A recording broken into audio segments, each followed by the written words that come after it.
Hi dears, എന്തൊക്കെ എല്ലാവരുടെയും വിശേഷം? എല്ലാവരും സുഖമായിരിക്കുന്നോ? അപ്പോൾ ഇന്ന് ഞാൻ ഷെയർ ചെയ്യുന്നത് ഒരു കിഡിലൻ സ്നാക്ക് റെസിപ്പിയാണ്. നേന്ത്രപ്പഴം വെച്ച് ചെയ്തെടുത്തിട്ടുള്ള ഒരു അടിപൊളി സ്നാക്ക് റെസിപ്പിയാണ് കേട്ടോ.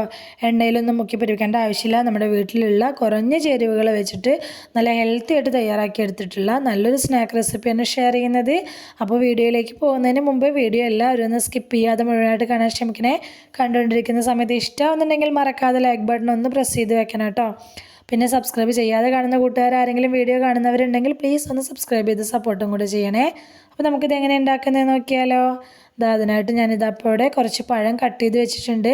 2 വലിയ നേന്ത്രപ്പഴമാണ് എടുത്തിട്ടുള്ളത്. 2ഓ 3ഓ നിങ്ങൾക്ക് എടുക്കാം കേട്ടോ. അപ്പോൾ ഇത് നമുക്ക് ഇഷ്ടമുള്ള ആകൃതിയിൽ കട്ട് ചെയ്തെടുക്കുക. റൗണ്ടിനെ വേണമെങ്കിൽ അങ്ങനെ കട്ട് ചെയ്തെടുക്കുക. ഞാനിപ്പോൾ ഒന്ന് പഴം ചെരിച്ച് നീളനൊന്ന് കട്ട് ചെയ്തെടുത്തിട്ടുണ്ട്. വല്ലാതെ അങ്ങ് തൊലിയൊക്കെ കറുത്ത് പോയ പഴത്തിനെക്കാട്ടിലും നല്ലോണം അത്യാവശ്യം ഒന്ന് പഴുത്ത പഴം നോക്കിയെടുക്കുക. ഒരുപാട് അങ്ങ് പഴുത്തത് എടുക്കാതിരിക്കുന്നതായിരിക്കും നല്ലത് കേട്ടോ. ഇനി നമുക്കിതിലേക്ക് ചെറിയൊരു ബാറ്റർ തയ്യാറാക്കിയെടുക്കണം. അതിനായിട്ടൊരു മിക്സഡ് ജാർ എടുത്ത് വെച്ചിട്ടുണ്ട്. അതിലേക്ക് 2 മുട്ട പൊട്ടിച്ചൊഴിക്കുന്നുണ്ട്. 1/4 കപ്പ് പാല് ചേർത്ത് കൊടുക്കുന്നുണ്ട്. വേണമെന്നുണ്ടെങ്കിൽ പിന്നീട് ചേർക്കാം കേട്ടോ. മധുരത്തിനായിട്ട് 1 ടേബിൾ സ്പൂൺ പഞ്ചസാര ചേർക്കുന്നുണ്ട്. ഒരു നുള്ളു ഉപ്പും കൂടി ചേർത്ത് കൊടുത്തിട്ടുണ്ട്. പിന്നെ ഇതിലേക്ക് 1/2 കപ്പ് മൈദപ്പൊടിയാണ് ചേർത്ത് കൊടുത്തിട്ടുള്ളത്.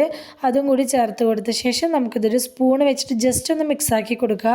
ഇല്ലയെന്നുണ്ടെങ്കിൽ നമ്മളിത് അരച്ചെടുക്കുന്ന സമയത്ത് മൈദപ്പൊടിയെല്ലാം മുകളിലേക്ക് തെറിച്ച് മിക്സിയുടെ ജാറിലൊക്കെ പറ്റി പിടിക്കും കേട്ടോ. അങ്ങനെ ഇളക്കി കൊടുക്കുന്ന സമയത്ത് പിന്നെ അതിൽ പാല് പോരാന്ന് തോന്നുന്നുണ്ടെങ്കിൽ നമുക്ക് തോന്നുകയാണെങ്കിൽ കുറച്ചും കൂടി ഒക്കെ ഒഴിച്ചു കൊടുക്കുക. അപ്പോൾ ഞാനൊരു വീണ്ടും ഒരു 3 ടേബിൾ സ്പൂൺ പാലും കൂടി ഒഴിച്ചു കൊടുത്തിട്ടുണ്ട്. ഇനി നന്നായിട്ടൊന്ന് അരച്ചെടുത്തുകൊണ്ട് വരണം. നന്നായിട്ടൊന്ന് അരച്ചെടുത്തിട്ട് വന്നിട്ടുണ്ട്. ഇനി അതൊരു സൈഡിലേക്ക് മാറ്റി വയ്ക്കുക. ഇനി ഒരു പാൻ അടുപ്പിലേക്ക് വെച്ച് കൊടുത്തിട്ടുണ്ട്. അതിലേക്ക് 1/2 ടേബിൾ സ്പൂൺ നെയ്യാണ് ചേർത്ത് കൊടുത്തിട്ടുള്ളത്. കൂടുതൽ വേണ്ടവർക്ക് കൂടുതൽ ചേർത്ത് കൊടുക്കുക. ഞാനിപ്പോൾ 1/2 ടേബിൾ സ്പൂണാണ് ചേർത്തിട്ടുള്ളൂ കേട്ടോ. നെയ്യൊന്ന് ചൂടായി വന്ന സമയത്ത് നമ്മൾ കട്ട് ചെയ്തെടുത്ത് വെച്ചിട്ടുള്ള നേന്ത്രപ്പഴം ഇതിലേക്ക് വെച്ച് കൊടുക്കുക.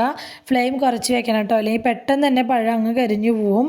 പഴം ആയതുകൊണ്ട് പെട്ടെന്ന് തന്നെ അടി പിടിച്ച് കരിയാനുള്ള ചാൻസ് ഉണ്ട്. അപ്പോൾ ഫ്ലെയിം കുറച്ച് വെക്കുക. എന്നിട്ട് ഈ പാനിൽ കൊള്ളുന്ന എത്ര പഴമാണോ അത്രയും പഴം ഇതുപോലെ വെച്ച് കൊടുത്തിട്ട് നമുക്ക് ഫ്ലെയിം കുറച്ചാണല്ലോ വെച്ചിട്ടുള്ളത്. അതുകൊണ്ട് ഫ്ലെയിം നടുക്കിലേക്ക് മാത്രമായിരിക്കും കിട്ടുക പാനിൻ്റെ. അതുകൊണ്ട് നമ്മൾ ഈ പാനിനെ നീക്കി വെച്ച് കൊടുത്തിട്ട് ഫ്ലെയിം എല്ലാ ഭാഗത്തേക്കും തട്ടിക്കുന്ന വിധത്തിൽ നീക്കി വെച്ച് കൊടുത്തിട്ട് എല്ലാ ഭാഗത്തെയും പഴം ഒന്നങ്ങ് വാട്ടിയെടുക്കണം കേട്ടോ. എന്നിട്ട് ഇതുപോലെ ആയി കഴിഞ്ഞിട്ടുണ്ടെങ്കിൽ നമുക്കൊന്ന് തിരിച്ചിട്ട് കൊടുക്കണം. തിരിച്ചിട്ട് കൊടുക്കുന്ന സമയത്ത് ഇതുപോലെ പൊട്ടിപ്പോവാതെ കിട്ടണമെന്നുണ്ടെങ്കിൽ ഓവറായിട്ട് പഴുപ്പ് കൂടിയ പഴം എടുക്കാതിരിക്കാൻ ശ്രദ്ധിക്കുക. അതുപോലെ തന്നെ പഴം കട്ട് ചെയ്തെടുക്കുന്ന സമയത്ത് വല്ലാതെ തിന്നായിട്ട് കട്ട് ചെയ്തെടുക്കാതിരിക്കാനും ശ്രദ്ധിക്കുക കേട്ടോ. ചെറിയൊരു കട്ടിക്ക് കട്ട് ചെയ്തെടുക്കുന്നതായിരിക്കും നല്ലത്. ആദ്യം ചെയ്ത പോലെ തന്നെ പാനൊന്ന് നീക്കി വെച്ച് കൊടുത്തിട്ട് ഫ്ലെയിം എല്ലാ ഭാഗത്തേക്കും തട്ടിച്ചിട്ട് ഇതൊന്നങ്ങ് വാട്ടിയെടുക്കുക. ഇതായിട്ടുണ്ട്. നമുക്കിത് പാനിൽ നിന്ന് എടുത്ത് മാറ്റാം. ഒറ്റ ട്രിപ്പിൽ എന്തായാലും ഈ പഴം വാട്ടിയെടുക്കാൻ പറ്റില്ല. 2 ട്രിപ്പായിട്ട് ഞാൻ ഈ പഴം മുഴുവനും ഇതുപോലെ വാട്ടിയെടുത്തിട്ടുണ്ട്. ഇനി അതേ പാനിലേക്ക് തന്നെ 1/2 ടേബിൾ സ്പൂണോളം നെയ്യ് വീണ്ടും ഒഴിച്ചു കൊടുക്കുന്നുണ്ട്. നെയ്യിൻ്റെ ടേസ്റ്റ് ഇഷ്ടമില്ലാത്തവർക്ക് വെളിച്ചെണ്ണയിലും ചെയ്തെടുക്കുക. പക്ഷേ കുറച്ചും കൂടി ടേസ്റ്റ് കൂടുതൽ നെയ്യിൽ ചെയ്തെടുക്കുമ്പോഴാണ് കേട്ടോ. ആ നെയ്യൊന്ന് ചൂടായി വന്ന സമയത്ത് കുറച്ച് നട്ട്സ് കട്ട് ചെയ്ത് ചേർത്തിട്ടുണ്ട്. ഞാൻ കാഷ്യൂ എടുത്തിട്ടുണ്ട്, ബദാമും എടുത്തിട്ടുണ്ട്. നമുക്ക് എത്രത്തോളം വേണം അത്രയും എടുക്കുക. അതല്ല നമ്മുടെ കയ്യിൽ എന്തെങ്കിലും ഒരു നട്ട്സ് ഉണ്ടെങ്കിൽ അത് ചേർത്ത് കൊടുത്താലും മതി. ഇന്ന തന്നെ വേണമെന്ന് നിർബന്ധമൊന്നുമില്ല. പക്ഷേ ഏതെങ്കിലും ഒരു നട്ട്സ് ചേർത്ത് കൊടുക്കണം കേട്ടോ. അതിങ്ങനെ ഇടയിൽ കടിക്കുമ്പോൾ നല്ലൊരു ടേസ്റ്റാണ്. ഫ്ലെയിം കുറച്ച് വെച്ചിട്ട് തന്നെ ഈ നട്ട്സിനെ ഒന്നങ്ങ് റോസ്റ്റ് ചെയ്തെടുക്കുക. അതൊന്ന് റോസ്റ്റായി വന്ന സമയത്ത് ഞാൻ ഇതിലേക്ക് ഒരു 1/4 കപ്പോളം തേങ്ങ ചേർത്തിട്ടുണ്ട്. ഇനിയിപ്പോൾ 1/4 കപ്പ് എടുക്കാനില്ല, തേങ്ങയൊക്കെ കുറച്ചേ ഉള്ളൂ എന്നുള്ളവരാണെങ്കിൽ ഒരു 1/2 കപ്പ് ചേർത്താൽ മതി. നമ്മുടെ ഇഷ്ടത്തിനനുസരിച്ച് ചേർത്ത് കൊടുക്കുക. എത്രത്തോളം ഉണ്ടോ അതിനനുസരിച്ച് എടുത്ത് ചെയ്യാം കേട്ടോ. ആ തേങ്ങയിൽ ആ വെള്ളമൊക്കെ ഒന്ന് വലിയുന്നത് വരെ നമ്മളൊന്ന് വഴറ്റി കൊടുക്കണം. വെള്ളമൊക്കെ ഒന്ന് വലിഞ്ഞ് വന്നിട്ടുണ്ടെങ്കിൽ ഒരു 1.5 ടേബിൾ സ്പൂൺ പഞ്ചസാരയും 1/4 ടീസ്പൂൺ ഏലക്കായപ്പൊടിയും കൂടി ചേർത്ത് കൊടുത്തിട്ട് വീണ്ടും നന്നായിട്ടൊന്ന് വഴറ്റി കൊടുക്കുക. പഞ്ചസാരയൊക്കെ ഒന്ന് അലിഞ്ഞ് ഈ തേങ്ങയിലേക്കൊന്ന് പിടിക്കുന്നത് വരെ അത്രയും സമയം, വളരെ കുറച്ച് സമയം മതി കേട്ടോ. അത്രയും സമയം നമുക്കിതൊന്ന് വഴറ്റി കൊടുത്ത ശേഷം നമുക്ക് ഫ്ലെയിം അങ്ങ് ഓഫാക്കി കൊടുക്കുക. ഇനി ഇതുപോലെ വേറൊരു സോസ് പാൻ അടുപ്പിലേക്ക് വെച്ച് കൊടുക്കുക. ഒരുപാട് വലുപ്പമില്ലാത്തൊരു സോസ് പാൻ എടുക്കാനായിട്ട് ശ്രദ്ധിക്കുക കേട്ടോ. എന്നാൽ ഒരുപാട് കുഴിയുള്ള ടൈപ്പ് എടുക്കാതിരിക്കാനും ശ്രദ്ധിക്കുക. അങ്ങനെ ആകുമ്പോൾ കുക്കിംഗ് ടൈം ഒരുപാട് വരും. ഇങ്ങനത്തെ ഒരു പാൻ എടുക്കുകയാണെങ്കിൽ നമുക്ക് പെട്ടെന്ന് തന്നെ ആയി കിട്ടും കേട്ടോ. ഇനി ആ പാനിലേക്ക് കുറച്ച് നെയ്യൊന്ന് ആക്കി കൊടുത്തിട്ട് ഇതുപോലെ നമ്മൾ വാട്ടി വെച്ചിട്ടുള്ള പഴം ഫില്ല് ചെയ്തൊന്ന് വെച്ച് കൊടുക്കുക കേട്ടോ. അത്യാവശ്യം ഗ്യാപ്പൊക്കെ ഒന്ന് ഫില്ല് ചെയ്തിട്ട് നന്നായിട്ടൊന്ന് ഫില്ല് ചെയ്തിട്ടൊന്ന് വെച്ച് കൊടുക്കുക. എന്നിട്ട് നമ്മൾ അടിച്ചെടുത്ത് വെച്ചിട്ടുള്ള ആ മൈദയുടെയും മുട്ടയുടെയും ബാറ്റർ ഇതുപോലെ ഇതിൻ്റെ മുകളിലേക്ക് ഒഴിച്ചു കൊടുക്കുക. മുഴുവനായിട്ട് ഒഴിക്കരുത്, പകുതി ഒഴിച്ചു കൊടുത്ത ശേഷം പാൻ ഒന്ന് ഇതുപോലെ ഒന്ന് ഇളക്കി ചുറ്റിച്ചു കൊടുത്തിട്ട് എല്ലാ ഭാഗത്തേക്കും ഒന്നാക്കി കൊടുക്കുക. പഴത്തിൻ്റെ എല്ലാ ഭാഗത്തേക്കും എത്തുന്ന വിധത്തിൽ കുറേശ്ശെ ഒഴിച്ചു കൊടുത്തിട്ട് ഒന്നങ്ങ് ഫില്ലാക്കി കൊടുക്കുക കേട്ടോ. മുഴുവനായിട്ട് ഒഴിക്കരുത്, ബാക്കി നമുക്ക് ആവശ്യമുണ്ട്. പാൻ ഇതുപോലെ ഒന്ന് ചെരിച്ച് കൊടുത്തിട്ടുണ്ടെങ്കിൽ എല്ലാ ഭാഗത്തേക്കും ഒന്നായി കിട്ടും.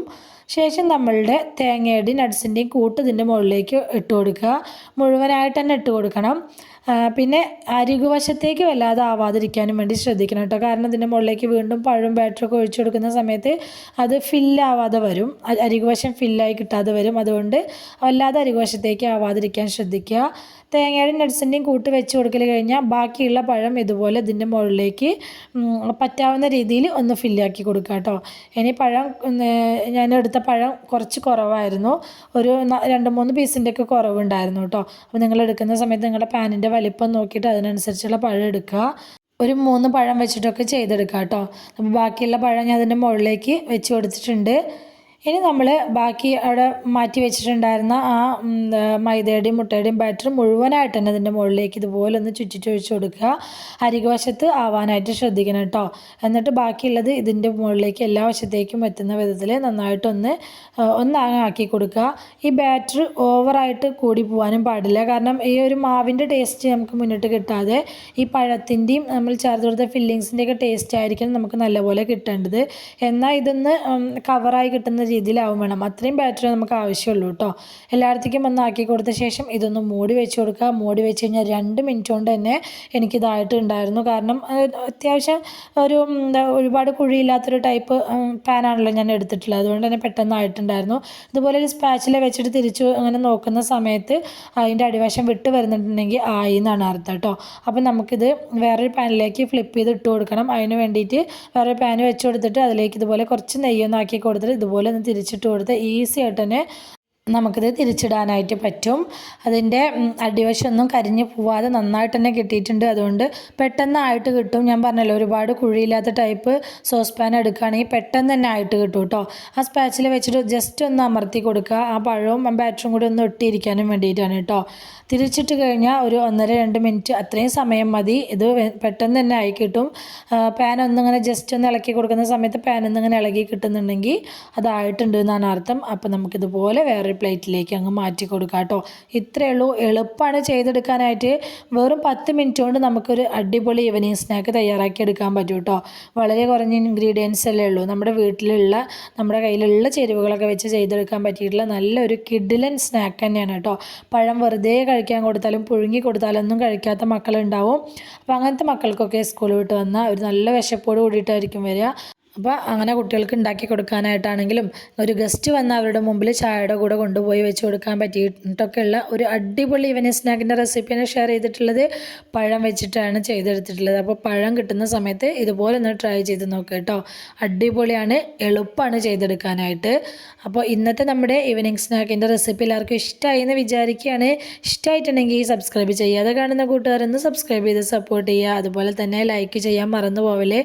ലൈക്ക് ചെയ്യുന്നതിൻ്റെ ഒപ്പം കമൻറ്റ് ബോക്സിൻ്റെ അവിടെ കാണുന്ന ഹൈപ്പും കൂടി ചെയ്യാൻ മറന്നു പോവില്ല കേട്ടോ. അപ്പോൾ റെസിപ്പി ഇഷ്ടമായിട്ടുണ്ടെങ്കിൽ അത് നിങ്ങൾക്ക് ഉപകാരപ്പെട്ടു എന്ന് തോന്നുന്നുണ്ടെങ്കിൽ നിങ്ങളുടെ ഫ്രണ്ട്സിനും ഫാമിലിക്കും ഒക്കെ ഒന്ന് ഷെയർ ചെയ്ത് കൊടുക്കുക കൂടി വേണേ. ഇതുവരെ കൂടെ നിന്ന് സപ്പോർട്ട് ചെയ്തിട്ടുള്ള എൻ്റെ എല്ലാ മുത്തുമണികൾക്കും ഒരുപാട് നന്ദി. എന്നാൽ ശരി, സിമ്പിൾ ആൻഡ് ടേസ്റ്റി റെസിപ്പിയുമായി ഞാൻ വീണ്ടും വരാം. ബൈ.